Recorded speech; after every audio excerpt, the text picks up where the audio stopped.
أعوذ بالله من الشيطان الرجيم. بسم الله الرحمن الرحيم.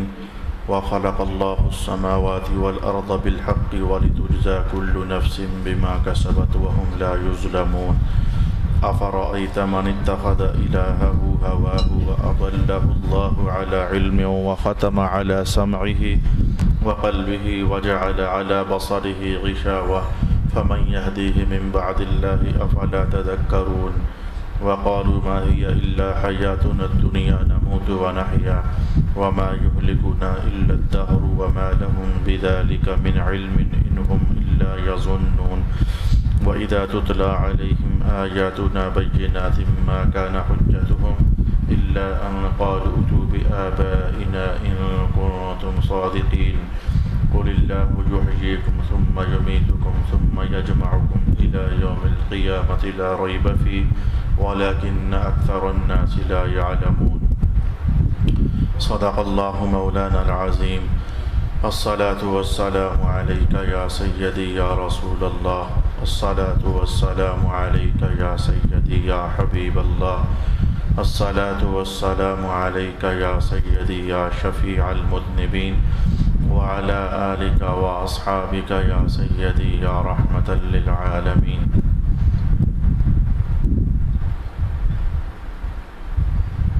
اور اللہ نے آسمانوں اور زمینوں کو حق کے ساتھ پیدا کیا اور تاکہ ہر شخص کو اس کے کام کا بدلہ دیا جائے اور ان پر ظلم نہیں کیا جائے گا. بس کیا آپ نے اس شخص کو دیکھا جس نے اپنی خواہش کو اپنا معبود بنا لیا اور اللہ نے اس کو علم کے باوجود گمراہ کر دیا اور اس کے کان اور اس کے دل پر مہر لگا دی اور اس کی آنکھ پر پردہ ڈال دیا. بس اللہ کے بعد اس کو کون ہدایت دے سکتا ہے؟ تو کیا تم نصیحت قبول نہیں کرتے؟ اور انہوں نے کہا ہماری تو صرف یہی دنیا کی زندگی ہے، ہم اسی دنیا میں مرتے اور جیتے ہیں اور ہمیں صرف زمانہ ہلاک کرتا ہے. انہیں اس کا کچھ علم نہیں، وہ محض گمان کر رہے ہیں. اور جب ان پر ہماری واضح آیات پڑھی جاتی ہیں تو ان کی جوابی دلیل صرف یہ ہوتی ہے کہ اگر تم سچے ہو تو ہمارے مرے ہوئے باپ دادا کو لے آؤ. آپ کہیے کہ اللہ ہی تم کو زندہ کرتا ہے، پھر وہی تم پر موت لائے گا، پھر قیامت کے دن تم سب کو جمع فرمائے گا، جس کے واقعہ ہونے میں کوئی شک نہیں ہے اور لیکن اکثر لوگ نہیں جانتے. صدق اللہ مولانا العظیم. اللہ رب العالمین کے فضل سے سورۃ الجاثیہ کی مزید آیات بینات کی تلاوت آج نصیب ہوئی ہے. ان آیات بینات پر گزشتہ دنوں آپ جانتے ہیں کہ ہم نے محرم الحرام کے حوالے سے تھوڑا سا ایک راستہ اور اختیار کرتے ہوئے اس آیت سے چند معروضات جاننے کا اہتمام کیا تھا. پھر میں نے عرض کیا تھا کیونکہ اس آیت کے مضامین ابھی باقی ہیں، مجھے دوبارہ پھر ان آیات بینات کی تلاوت کرنا ہوگی. آج میں نے ان آیات کی بینات کو دوبارہ آپ کے لیے پڑھ دیا ہے. پہلی آیت میں رب کائنات نے جو دو بڑی باتیں ارشاد فرمائی ہیں، ایک تو یہ خلق اللہ السماوات والارض، اللہ تعالیٰ نے آسمانوں کو اور زمین کو پیدا فرمایا ہے، لیکن بالحق، حق کے ساتھ پیدا فرمایا ہے، برحق پیدا فرمایا ہے. اور دوسری بڑی بات یہ ارشاد فرمائی ہے کہ وَلِتُجْزَى كُلُّ نَفْسٍ بِمَا كَسَبَتْ، کہ ہر انسان کو، ہر نفس کو جزا دی جائے گی جو کچھ کہ اس نے کام کیا ہوگا. اور تیسری بڑی بات یہ ہے کہ وَهُمْ لَا يُظْلَمُونَ، اور ظلم نہیں کیا جائے گا. آج میں پہلی دو باتوں پر آپ کی توجہ لگانے کے لیے آپ کو حوالہ دوں گا کہ تفسیر کا ایک پہلو اور ایک انداز گزشتہ سے پیوستہ جمعۃ المبارک میں ہم نے جانا تھا کہ ان دو باتوں کا آپس میں کیا تعلق ہے. یہ ارشاد فرمانا کہ زمین و آسمان کو بنایا اللہ نے، اور ساتھ ہی یہ فرما دینا تاکہ تمہیں جزا دی جائے. زمین و آسمان کے بنانے کو تمہاری جزا دے دیے جانے کے ساتھ کیا تعلق ہے؟ ایک بار میں نے آپ کے لیے یہ بات عرض کی تھی کہ اللہ تعالیٰ نے آسمان بنائے ہیں تو چھوٹے سے نہیں ہیں، بہت بڑے آسمان ہیں. گزشتہ زمانوں کی لمبی باتوں کو دو جملے میں سمجھیں. پھر آسمان کے اندر ستارے، آسمانوں کے اندر چاند، آسمانوں کے اندر سورج، آسمانوں کے اندر سیارے، اور آسمانوں کے اندر ان گنت نہ دیکھے ہوئے جہان، آسمانوں کے اندر ملائکہ. صرف آسمان ہی نہیں ہے سارا کچھ سمیت اللہ نے آسمانوں کو بنایا، تو آسمانوں کی پھر جو خلقت اور تخلیق ہے بڑی عجیب ہے اور بدی ہے۔ آج تک ہم نے کوئی ادھر کے لفظ بولنے لگا ہوں، کوئی آسمان میں دراڑ نہیں دیکھی، کوئی پرستہ ٹوٹا ہوا نہیں دیکھا، ادھر کے لفظ بول رہا ہوں، کوئی اینٹ نکلی نہیں دیکھی، حالانکہ ادھر اینٹ پرستر عنوان نہیں ہے، لیکن سمجھانے کے لیے ہم نے دیکھا جو ادھر کا ہے، کوئی اینٹ نکلی نہیں دیکھی۔ سورج چلتے چلتے اپنے مدار پر اور اپنے روڈ پر کبھی ہم نے وہ مدار خراب نہیں دیکھا۔ ہمارے روڈ چلتے چلتے خراب ہو جاتے ہیں، لیکن کبھی ہم نے اس طرح کا اس میں نہیں دیکھا۔ نیچے آ جائیے، کیونکہ چند جملوں میں ہم نے جاننا ہے۔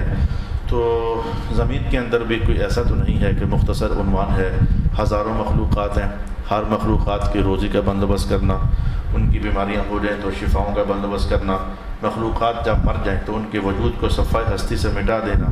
سوچ لو کہ اگر سارے کی ساری لاشیں آج تک بھی زمین پر پڑی ہوتی تو تعفن، بدبو اور ماحول کے اندر جو گندگی کا احساس ہوتا، ہزاروں لاکھوں لوگ، جانور، چیزیں مر گئیں، کدھر ہیں؟ اللہ تعالیٰ نے کچھ ایسا اہتمام کر رکھا ہے کہ جانوروں کو مکھیاں کھا جاتی ہیں، مکھیوں کو چھپکلیاں کھا جاتی ہیں، چھپکلیوں کو بلیاں کھا جاتی ہیں، بلیوں کو کتے کھا جاتے ہیں، کتے مرتے ہیں تو ان کو کیڑے کھا جاتے ہیں، اور وہ کیڑے کچھ عرصے بعد مٹی ہو جاتے ہیں۔ یہ کیا ایک عجیب و غریب نظام ہے! وہ سارے کے سارا دوبارہ پھر مٹی میں تبدیل ہو جاتا ہے۔ اگر مٹی میں تبدیل نہ ہوتا تو لاشوں کے ڈھیر لگے ہوتے۔ تو زمین کو بھی اللہ نے بڑے عجیب رنگ میں پیدا فرمایا، آسمانوں کو بھی اللہ رب العالمین نے بڑے عجیب رنگ میں پیدا فرمایا۔ آپ جلدی سے سمجھیں، یہ گزشتہ کہانی ہے۔ تفصیل نمبر 2 تو آج ہم سمجھیں گے۔ یہ گزشتہ کہانی ہے کہ رب کائنات نے کہا کہ اے انسانوں، تمہارا ہم نے حساب لینا ہے، تمہیں جزا دیں گے، چھوٹے سے چھوٹے عمل کی بھی، بڑے سے بڑے عمل کی بھی، ہر جزا کی، ہر برائی کی بھی اور ہر اچھائی کی بھی جزا تیار پڑی ہوئی ہے، اب تمہیں دینی ہے ہم نے۔ اے میرے اللہ کریم، اتنے لاکھوں کروڑوں بندوں کو تو کیسے تیرے علم میں ہے؟ تمہارے کائنات نے کہا یہ تو چھوٹا سا بندہ ہے، دیکھو ہم نے بڑے بڑے آسمان بنا دیے ہیں، ہمارا ادراک ہے کہ نہیں؟ ہمارا علم وہاں پر محیط ہے کہ نہیں؟ ہر ایک شے کو نگاہ میں رکھے ہوئے ہیں کہ نہیں؟ جو اللہ تعالیٰ اتنے بڑے آسمانوں کو تمام مخلوقات سمیت، اتنی بڑی زمین کو تمام مخلوقات سمیت نظر میں رکھے ہوئے ہے، چھوٹے سے بندے کے اعمال کا حساب رکھنا اس کے لیے کیا مسئلہ ہو سکتا ہے؟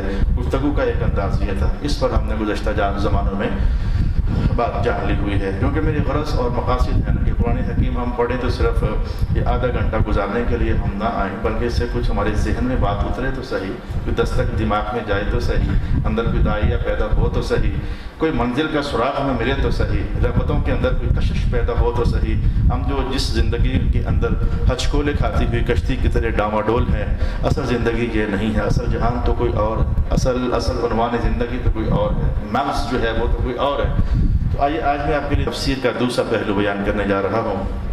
مولا کائنات نے کہا بات وہی ہے، اللہ نے آسمانوں اور زمین کو بنایا اور تمہیں جزا دی جائے گی۔ یہ ان دونوں کا سنگم آپس میں کیا ہے؟ ان دونوں کا تعلق آپس میں کیا ہے؟ سبحان اللہ و بحمدہ سبحان اللہ العظیم۔ آئمہ تفسیر نے کہا اللہ نے آسمانوں کو بنایا ہے تو سارے آسمان مرتبے میں برابر تو نہیں ہیں، کوئی نیچے ہے تو کوئی اوپر ہے، تو کوئی اور اوپر ہے تو کوئی اور اوپر ہے، حتیٰ کہ کوئی 7واں آسمان ہے۔ ہر آسمان کا مقام ایک نہیں، ہر آسمان کا مرتبہ ایک نہیں ہے۔ اور پھر میں کہتا ہوں کہ بظاہر دکھنے میں کبھی ایسا ہے کہ کچھ اور ہوتا ہے، لیکن اندر کھاتے کچھ اور ہوتا ہے۔ یہ میں نے آپ سے کیا کہہ دیا، دکھنے میں 7واں آسمان اوپر ہے، لیکن اس حدیث کو اگر دیکھیں گے تو کیا لگے گا؟ ہونے میں 7واں اوپر ہے، لیکن مقام اور مرتبہ میں سب سے پہلا آسمان اوپر ہے۔ یہ آپ کو ایک دم سے بات سمجھنا آئی کہ میں نے کیا کہہ دیا؟ وجود میں فزیکلی 7واں آسمان سب سے اوپر، لیکن مقام اور مرتبے کے اندر پہلا جو آسمان ہے یہ سب سے اوپر۔ یہ میں نے کیا کہہ دیا کہ پہلا آسمان مقام اور مرتبے میں 7ویں سے بھی اوپر نکلا ہوا ہے۔ اصل میں پیچھے ایک حدیث ہے، رسول پاک علیہ الصلوۃ والسلام ارشاد فرماتے ہیں ہر شب جب رات کا تیسرا حصہ گزر جاتا ہے اور پھر اگلا تیسرا حصہ بھی گزر جاتا ہے، جب آخری تیسرا حصہ آتا ہے جس کو آپ کہتے ہو تہجد کا زمانہ، جس کو آپ کہتے ہو تہجد کا ماحول بن رہا ہے، کئی بیچارے اس وقت سو رہے ہوتے ہیں، کئی بیچارے اس وقت تھوڑا تھوڑا سونے کی تیاری کر رہے ہوتے ہیں، حالانکہ یہ وقت تو محبوبانہ ادائیں دکھانے کا وقت ہوا چاہتا ہے، یہ وقت تو کوئی پیارا بلا رہا ہے، یہ تو وہ وقت ہوا چاہتا ہے۔ تو سمجھیے جب رات کا آخری تیسرا حصہ آتا ہے تو رسول پاک علیہ الصلوۃ والسلام نے کیا فرمایا؟ اللہ تعالیٰ اپنی شان کے مطابق جیسے وہ چاہتا ہے تصویر اور نقشہ میں آپ کے سامنے نہیں لا سکتا، لیکن جیسے وہ چاہتا ہے 7ویں نہیں، 6ٹھے نہیں، 5ویں نہیں، 4تھے نہیں، تیسرے نہیں، دوسرے نہیں، وہ پہلے آسمان پر تشریف فرما ہو جاتا ہے اور پہلے آسمان پر اس سے جلوہ گری ہوتی ہے اور پہلے آسمان پر آ کر پھر بندوں کو بلاتا ہے کوئی رزق مانگنے والا اٹھے مانگے میں دوں۔ ہے کوئی مغفرت مانگنے والا اٹھے ہاتھ اٹھائے میں اس کو دوں. ہے کوئی سائل کسی کی جو بھی ضرورت ہے اس وقت اٹھو. یہ خاص وقت ہے. وہ جو آپ کہتے ہیں نا کہ خاص دعا کرنا, دعا کوئی بھی خاص نہیں ہوتی ہے. وہ خاص دعا بھی یہی ہے کہ اے اللہ اس کو شفا دے دے, تو عام دعا بھی تو یہی ہے کہ اے اللہ اس کو شفا دے دے. اصل میں دعا خاص نہیں ہوتی ہے, کچھ وقت خاص ہوتا ہے جس میں اللہ سے دعا مانگی جاتی ہے, اور وہ تہجد کا وقت ہوتا ہے. ان اوقات میں سے ایک صبح کا وقت ہوتا ہے, وہ جو بالکل سب سوئے ہوئے ہوں, رات بویتے بے دردانو نیند پیاری آوے, کوئی خواب غفلت میں پڑا ہوا ہوتا ہے, اور کوئی اس وقت بستر چھوڑ کر وضو کر کے مصلی بچھا کر اپنے خدا کی حضور حاضری دینے کے لیے بےتاب ہو رہا ہوتا ہے. اب یہ جو حدیث کے الفاظ ہیں کہ اللہ تعالیٰ پہلے آسمان پر آ جاتا ہے, جو معنی بھی ہے, لیکن پہلے آسمان پر اللہ تعالیٰ شان کے مطابق آ جائے, یہ مقام ساتویں آسمان کو تو نصیب نہیں ہے, نہیں تو پہلے ہی آسمان کو نصیب ہے. جو حدیث ہے اعلیٰ سماء الدنیا, جو دنیا والا آسمان ہے, اس کے متعلق یہ کہنا. اچھا اب آئیں, میں نے بات سمیٹنی بھی ہے, میں نے بھی زمین کی طرف بھی آنا ہے. آسمانوں پر جو کہ ہم رہتے ہی نہیں ہیں, یہ بات نہیں ہے کہ ہم کم رہتے ہیں بلکہ رہتے ہی نہیں ہیں. ہم زیادہ زمین پر رہتے ہیں بلکہ رہتے ہی زمین پر ہیں. ادھر کی ایک بات کر کے میں واپس زمین پر آنے لگا ہوں تاکہ تفسیر کا پہلو آپ کے لیے بیان کر سکوں. رب کائنات نے کہا اللہ نے آسمانوں کو بنایا, تو آسمان سارے برابر تھوڑے ہیں, کوئی فزیکلی اوپر نیچے ہیں, کوئی مقام اور مرتبے کے اندر اسپرچولی اور روحانی طور پر اور منزلت اور عزت اور احسان اور اعزاز اور اکرام کے اندر اوپر نیچے ہیں. اب یہ زمین پر آتے ہیں جہاں کی باتیں ہم زیادہ سمجھیں گے, جلدی سمجھیں گے. جو مسجد کے باہر والی زمین ہے, کیا وہ زمین نہیں ہے؟ لیکن مسجد کے اندر والی جو زمین ہے, کیا یہ بھی زمین نہیں ہے؟ آپ کو لگتا نہیں ہے کہ باہر والی زمین اندر والے کے برابر نہیں ہے, اور اندر والی زمین مقام اور مرتبے کے اندر مسجد کے جو باہر والے کے برابر نہیں ہے؟ میں ذرا اور آپ کو کہیں اور لے جاتا ہوں. میں کہتا ہوں کہ چلو مسجد ہی کی بات کر لیں. کیا یہ مسجد جو ہے یہ زمین ہی تو ہے؟ زمینوں کے حصوں میں سے ایک حصہ ہی تو ہے. اور جو کعبۃ اللہ کی سرزمین ہے وہ بھی تو زمین ہی ہے. کہنے کے تو زمین ہی ہے, ایک ہی جیسی لگتی ہے, شکل و صورت بھی ایک ہی ہے. وہی کنکر ہے, وہی روڑے ہیں, وہی مٹی ہے, وہی ریت ہے, اور وہی چٹانوں کے ٹوٹ پھوٹ ہے جو زمین کے اندر دھنسی ہوئی ہے. لیکن ذہن فیصلہ نہیں کرتا ہے کہ جو باہر کے گجر خان کی مسجد کی سرزمین اس کا مقام اپنا ہے, لیکن جو حرم کی سرزمین ہے اس کا مقام اپنا ہے. زمین ہی تو ہے. وہی زمین اگر مدینہ المنورہ کی ہو تو اس کا مقام ہی اپنا ہے, زمین ہی تو ہے. لیکن وہی زمین اگر وہ ہو جہاں اس وقت سرکار دو عالم علیہ السلام کا جسم اقدس لگا ہوا ہے, تو وہ حرم بھی پیچھے رہ گیا, حرم مدینہ بھی پیچھے رہ گیا, روئے زمین کے قطعات بھی پیچھے رہ گئے. آئمہ تفسیر نے کہا وہ زمین کا حصہ تو اللہ کے عرش سے بھی اعظم ہے اور عرش سے بھی ارفع و اعلیٰ ہے. بس جلدی سے میں نے بات کہنا چاہیے, لمبی چوڑی تمہیدی کلمات مجھے نہیں کہنے. جب مقصد پورا ہو جائے تو ہمیں پھر اگلا سفر چونکہ طے کرنا ہوتا ہے. مولا کائنات نے کہا آسمان بنائے ہیں تو ایک جیسے تھوڑی ہے, مقام اور مرتبہ الگ الگ ہے. زمینیں بنائی ہیں تو ایک جیسی تھوڑی ہے, مقام اور مرتبہ الگ الگ ہے.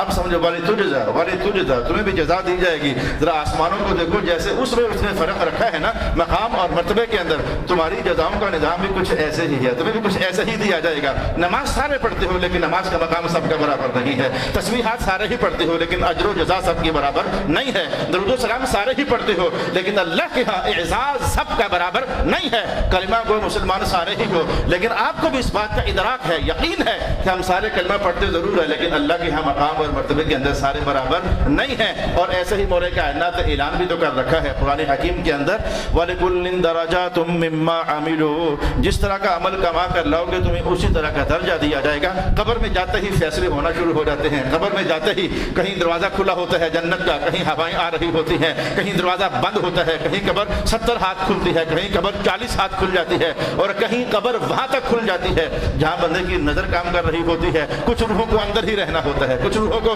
گھروں تک آنے کی اجازت مل جاتی ہے. کچھ روحیں ایسی بھی تو ہوتی ہیں جو آسمانوں کی سیر کرتی رہتی ہیں, لیکن کچھ خوش بخت روحیں ایسی بھی تو ہیں جنہیں زمزم کے کنویں پر ٹھہرنے کی اجازت دے دی جاتی ہے. اور کچھ خوش بخت روحیں اور بھی تو ایسی ہیں جسم ان کا زمین میں پڑا ہوتا ہے لیکن ان کی روحیں جنت میں ہواؤں میں اڑ رہی ہوتی ہیں اور سیر کر رہی ہوتی ہیں. یہ تو مشاہدات ہیں رسول اکرم صلی اللہ علیہ وآلہ وسلم کے. اب میرا خیال کہ عنوان سمجھنا چاہیے, جس انسان نے جس رب نے آسمانوں کو اوپر نیچے رکھ دیا مقامات اور مرتبے کے اندر, اسی رب نے اگرچہ اس نے وہاں تو اس کا ازلی فیصلہ تھا لیکن یہاں اس کا ازلی فیصلہ نہیں ہے. یہاں اے انسانوں تمہارا اختیاری فیصلہ ہے. اب چاہو تو مقام رفیع میں رہو اور چاہو تو سب سے نچلے مقام میں رہو, اور چاہو تو مقام تمہارے مقدر ہی میں نہ آئے. اب تمہاری کاوش ہے, تمہاری ہمت ہے, تمہاری کوشش ہے, تمہاری جستجو ہے, کتنا کتنا حضور سے قریب ہو جاتے ہو, کتنا کتنا اپنا دامن حضور کی محبتوں سے بھر لیتے ہو, کتنا اطاعت کا جذبہ اور اخلاص مندی ہمارے وجود میں پیدا ہو جاتی ہے. کتنا کتنا قرآن پڑھ لیتے ہو, کتنا کتنا درود و سلام پڑھ لیتے ہو, کتنا کتنا بندگی کا انداز اپنے وجود میں اتار لیتے ہو. جیسے جیسے جیسے جیسے جیسے جیسے حضور رحمت عالم سے تعلقات کم یا زیادہ بنائے رکھو گے, مولا کائنات نے کہا وہ زمین و آسمان کو مقام مرتبہ دینے والا رب ایسے ایسے ہی تمہیں بھی مصطفیٰ کریم کے قرب کی بنیاد پر کم یا زیادہ مرتبے عطا فرمانے والا ہے. وَخَلَقَ اللَّهُ السَّمَاوَاتِ وَالْأَرْضَ بِالْحَقِّ وَلِتُجْزَى كُلُّ نَفْسٍ بِمَا كَسَبَتْ. آج مجھے اچانک گزشتہ کئی زمانوں میں مختلف عنوانات میں مختلف موقعوں میں کہی ہوئی یہ حدیث یاد آ رہی ہے کہ رسول پاک صلی اللہ علیہ وآلہ وسلم نے ارشاد فرمایا. ویسے جب بھی یہ حدیث پڑھتا ہوں یقین جانو خود کو دیکھا جائے تو دل ڈول سا جاتا ہے, دل بیٹھ سا جاتا ہے, لیکن اللہ کی رحمت کو دیکھا جائے تو ہلکی سی حرکت پیدا ہو جاتی ہے امید کی. رسول پاک علیہ الصلوۃ والسلام نے ارشاد فرمایا آہستہ ہو جاتا ہوں, بڑا قیمتی مضمون ہے اس حدیث کا, آہستہ ہو جاتا ہوں. رسول پاک علیہ السلام ارشاد فرماتے ہیں کہ تموتون کما تحیون, جیسے زندگی گزارو گے موت تمہاری ویسی ہی ہونی ہے. اللہ اکبر. وتحشرون کما تموتون, پھر جیسے مرو گے تمہارا حشر اسی طرح کا ہونا ہے. قیامت کے دن ہم کیسے ہوں گے ہمیں آج دیکھنا ہے کہ ہم یہاں کیسے ہیں. جیسے ہم یہاں ہیں ایسی ہی ہماری موت ہے, اور جیسی ہماری موت ہوگی ایسی ہی ہماری حشر والے دن اٹھنا بھی ہوگا. اگر تو زندگی پاکیزہ پاکیزہ ہے مبارک ہو جائے, موت بھی پاکیزہ پاکیزہ ہوگی. موت پاکیزہ پاکیزہ ہے, اللہ کے ہاں حاضری بھی ہماری پاکیزہ ہو جائے گی. اور اگر یہاں رہ کر دھوکے والی زندگی ہے, فراڈ والی زندگی ہے, اندھیروں والی زندگی ہے, نافرمانیوں والی زندگی ہے, اللہ سے دور ہونے والی زندگی ہے, پھر سمجھ جاؤ کہ موت کے وقت کہاں سے مدد آئے گی. موت کے وقت کون آ کر ہمیں یہ کہے گا کہ مولا کائنات نے کہا کہ میں کہلاتا ہوتا ہوں کچھ لوگوں کے لیے, میں کچھ لوگوں کے لیے کہلاتا ہوتا ہوں لا تخافوا ولا تحزنوا, نہ ڈرو ولا تحزنوا, اور غم نہ کھاؤ, وابشروا بالجنة التي كنتم توعدون, اللہ نے جو تمہارے ساتھ وعدہ کیا ہوا تمہیں اس کی بشارت ہو جائے. ہم یہ کہلواتے ہوتے ہیں اگر اندھیروں والی زندگی ہوگی, دوریوں والی زندگی ہوگی, اللہ سے بیگانہ رہنے والی زندگی ہوگی, یہ خوشخبریاں کون دلائے گا, یہ کون آ کر کہے گا. ڈرنے والی کوئی ضرورت نہیں ہے, اور اللہ کے پاس ہی جا رہے ہیں, وہاں سے سیدھا جنت میں جا رہے ہیں. یہ جو خوشخبریاں قرآن حکیم کی باتیں میں نے آپ کی خدمت میں گزشتہ 2-3 بار مختلف زمانے میں کہی ہوئی ہیں کہ موت کے وقت اللہ تعالیٰ کس طرح کے بندے کو کس طرح کا پیغام دلاتا ہے فرشتوں کے ذریعے. ایسی چپ چپیتے موت نہیں آ جاتی ہے, یا ادھر کا جہان ہے ہمیں پتہ نہیں چلتا, پردے ڈلے ہوئے ہیں, جیسے کہ فرشتے ہیں لیکن پردے ڈلے ہوئے ہیں نظر نہیں آتے ہیں. اللہ کی روحانی مخلوقات ہیں, پردے ڈلے ہوئے ہیں نظر نہیں آتے ہیں.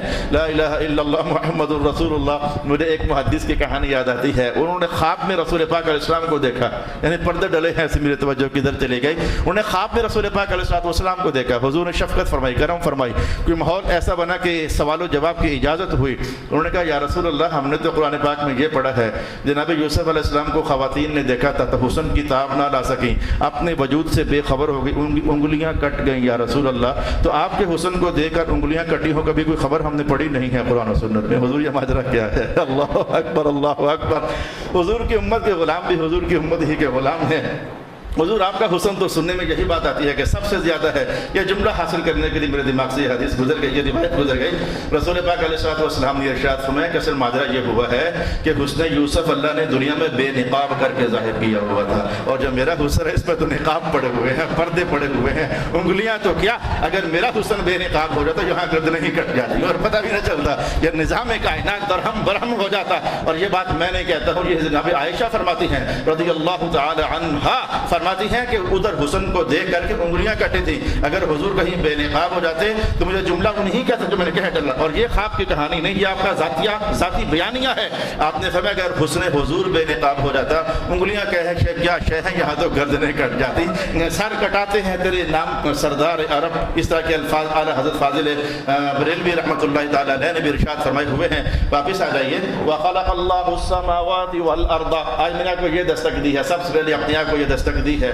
جس طرح کی زندگی گزار رہے ہو مولانا صاحب, اگر مطمئن ہو مبارک ہو جائے, موت بھی اچھی آئے گی. اور اگر دل میں کہیں پریشانی چل رہی ہے, میری زندگی میں کچھ کھوٹ ہے, کہیں اگر ڈر لگ رہا ہے کہ کہیں نہ کہیں رولا ہے, تو پھر اپنی موت کو یاد کر لیجئے. اپنے آپ کو میں نے کہا, پھر میں نے آپ سے بھی کہا, اگر سچ ہے ہم جتنے بھی اچھے ہو جائیں, کھوٹ کہیں نظر آ رہی ہے ہمیں اپنے آپ کے اندر, یعنی مجھ سمیت بھی، ہم محراب والوں سمیت بھی ڈر تو لگا ہوا ہے میاں 100 اچھائیاں کریں کہیں نہ کہیں کوئی نافرمانی ہو جاتی ہے، چاہتے ہوئے کبھی ہو جاتی ہے، نہ چاہتے ہوئے کبھی ہو جاتی ہے، کبھی ماحول کا پریشر ایسا ہوتا ہے کہ وہ شریعت مطہرہ ہمارے ہی ہاتھوں مغلوب ہوتی نظر آ جاتی ہے۔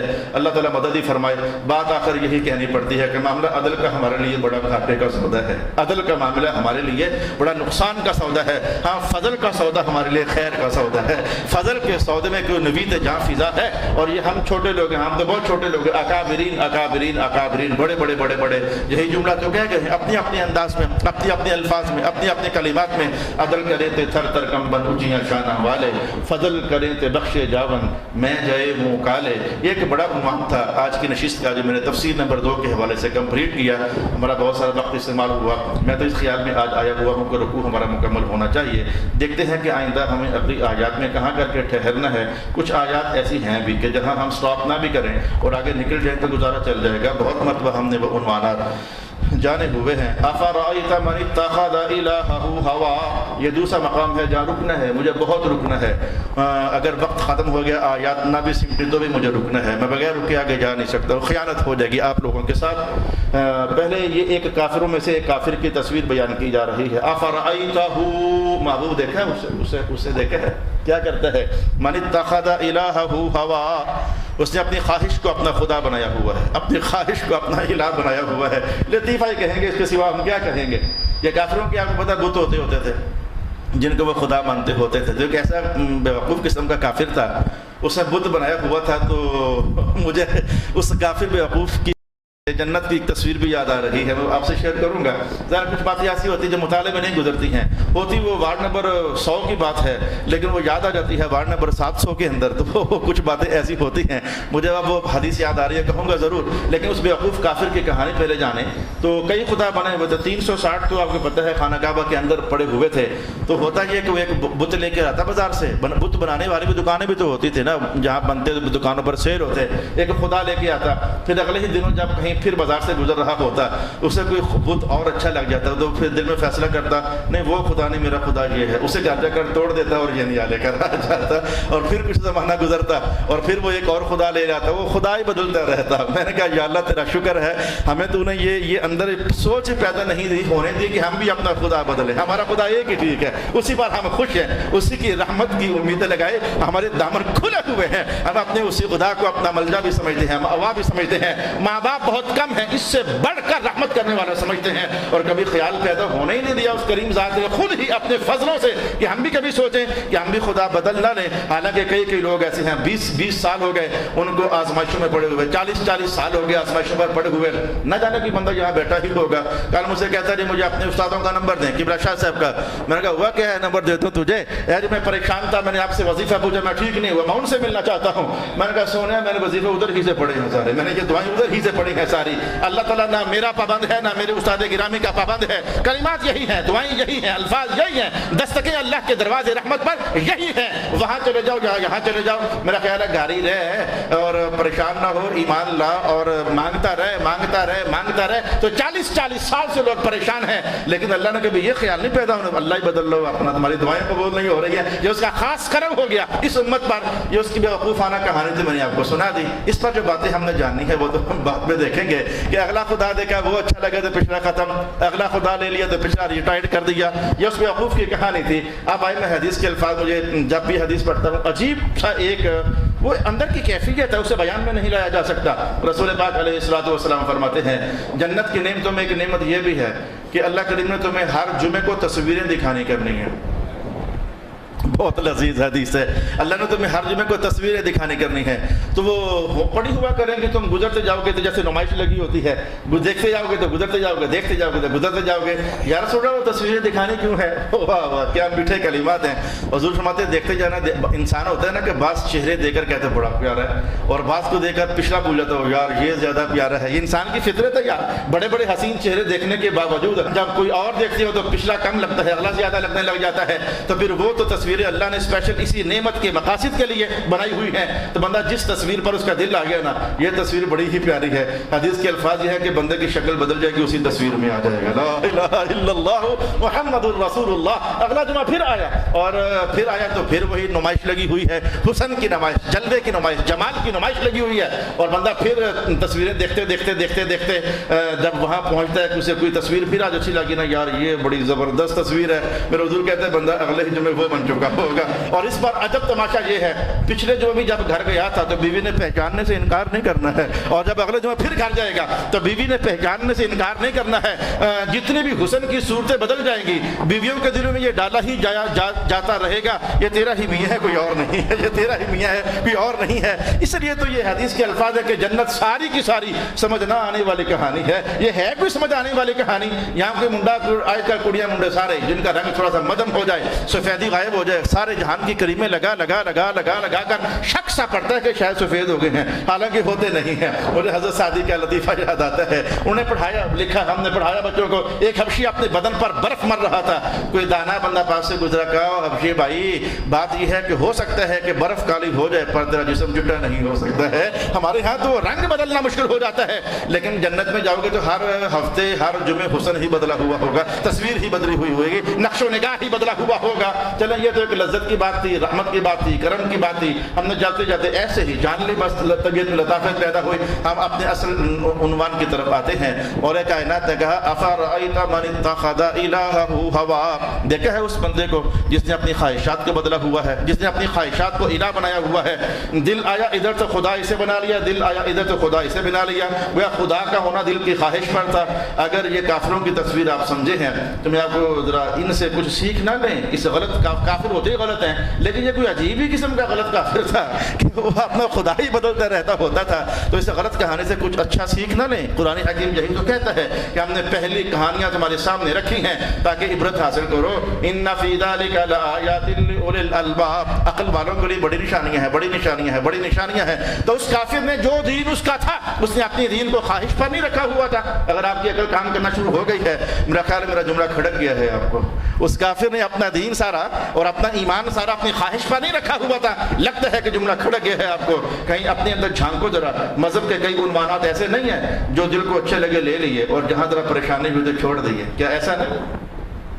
ان کافروں کی تصویر میں چلو نہیں کہتا کہ آپ مسلمان ہو، الحمدللہ مسلمان ہو، لیکن کیا حضور نے کافروں کے رویہ بیان نہیں کیے؟ کیا یہودیوں کے رویہ بیان نہیں کیے؟ کیا منافقوں کے رویہ بیان نہیں کیے؟ کس لیے بیان کیے؟ تاکہ یہ رویہ تمہارے اندر نہیں ہونے چاہیے۔ لیکن آپ کو نظر آئے گا کہیں نہ کہیں اب ہم نے اپنی خواہشات کو، میں نہیں کہتا کہ الہ بنایا ہوا ہے، لیکن ملتی جلتی وہ کاربن رکھ کر نیچے تصویر دیکھو تو میں کہتا ہوں ملتی جلتی کہانی نہیں ہے۔ جو مذہب دین کا جو حصہ اچھا لگ گیا اس پر دل و جان سے سر ڈال دیا، اور جہاں ذرا دل خوش نہ ہو تو اس کو چھوڑ دیا۔ اور کئی اس پر میں گزشتہ کئی زمانوں میں مختلف حوالہ جات آپ کے سامنے کہہ چکا ہوں۔ طلاقوں کے اندر آ کر آپ ایسا ہی کرتے ہو، حضور کی سنتوں کے اندر آ کر آپ ایسا ہی کرتے ہو، یعنی جہاں دل راضی ہو گیا وہ لے لیا۔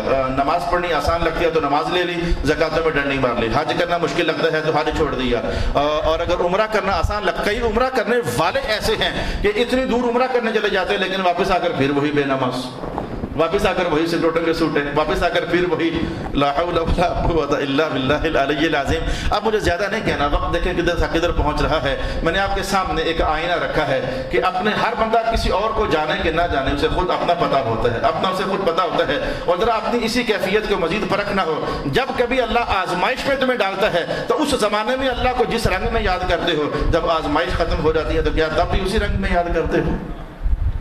خواہشات ہوئی نا، پھر خواہشات پڑی، مطلب پڑا تو خدا کو بھی ذرا اور قریب ہونے کی کوشش کر لی، مطلب نکل گیا، مقصد پورا ہو گیا۔ تو یہ تو جو میں کہہ رہا ہوں یہ تو قرآن پاک کا عنوان ہے، مقصد جب پورا ہو گیا تو خدا بھی وہی، بندہ بھی وہی، اپنے تعلقات ہی ڈھیلے کر لیتے ہو، اپنا آنا جانا ہی کم کر لیتے ہو، اپنا دامن پسارنا ہی سمیٹ لیتے ہو، اپنے کشکول طلب دراز کرنا ہی تمہیں بھول جاتا ہے، اور اللہ اللہ اللہ اللہ اللہ اللہ جو رات کو سوتے وقت بھی اپنی 500 بار تسبیح پڑھ کر سونے کا چلہ اور وظیفہ کر رہے ہوتے ہو، اور رات کو پھر تمہارے وہی ہاتھ تسبیح کے دانوں سے ہٹ کر موبائل اور فیس بک پر ہو جاتے ہیں۔ اعوذ باللہ من الشیطان الرجیم۔ دیکھو زبردستی خطیب نہیں کر سکتا، زبردستی سے منوانا سرکار دو عالم علیہ السلام کا منصب بھی نہیں ہے۔